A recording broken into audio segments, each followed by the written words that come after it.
a message to Prime Minister of Trinidad and Tobago Dr. Keith Rowley from a former PNM minister.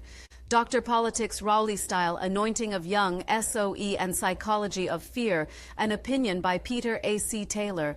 Professor Lloyd Best coined the phrase Dr. Politics in the 1970s to describe the political shenanigans of the late first Prime Minister of Trinidad and Tobago, Dr. Eric Williams. Over the last 2 weeks, this country has witnessed the Dr. Politics, Rowley style at its worst. It was manifestly apparent that the registered members of the People's National Movement, PNM, would not have supported Rowley's Gary Sobers, Stuart Young, for political leader at the party's 51st annual convention and internal election, carded for Sunday, November 17, 2024. In the face of the impending run out of Young, Rowley hastily abandoned the convention and democratic election exercise. Soon thereafter, Ferdy Ferreira, a founding member of the PNM, voiced what is common knowledge within party circles, that Mr. Young is no favorite in the party. To quote Ferreira, "There is a level of dissatisfaction, discomfort and disquiet among party members and officers over PM Rowley's hint that Young is his possible replacement. It's no secret there are quite a few members in the party and prominent members who are openly saying they would not support Stuart Young to succeed Rowley." On December 30th last year, against the run of play, after some 4 years of inertia in the sphere of crime fighting, the government surprisingly declared a state of emergency, allegedly due to intelligence that there was impending criminal activity that posed a clear and present danger to public safety, and the government was acting decisively in the public interest to avert this danger to the citizenry. The nation was thus plunged into a state of heightened alert during which many of the enshrined guarantees under the Constitution are now suspended.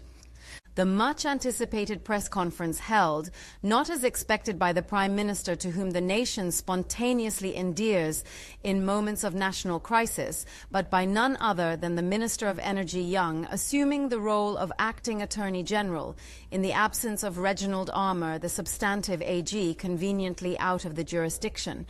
To imbue the fiction with an aura of legitimacy, the embattled National Security Minister Fitzgerald Hines, ever the patsy, entered an appearance that was purely ceremonial.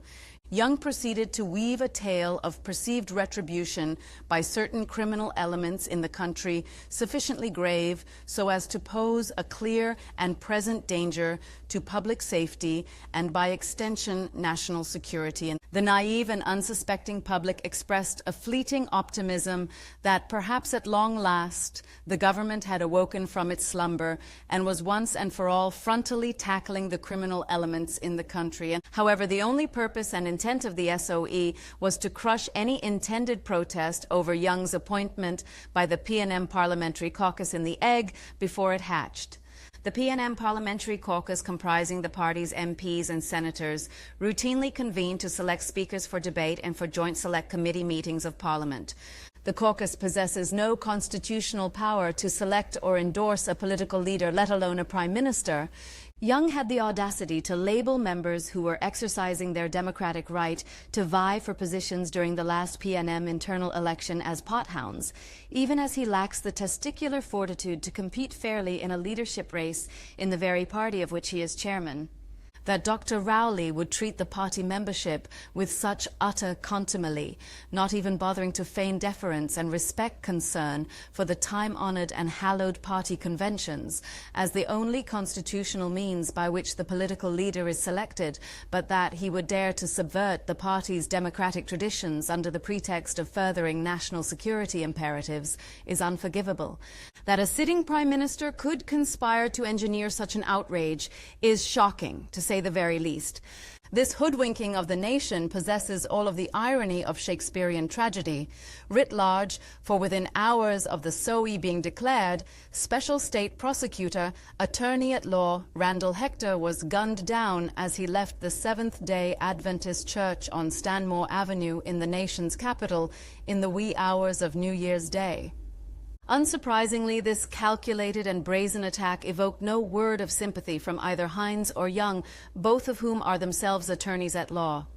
Since Hector's brutal slaying, the murder rate continues to abound, giving the lie to the claim that the government implemented the SOE to tackle the criminal elements head-on. Young, with Rowley's blessings, is attempting to become Prime Minister by subterfuge and sleight of hand.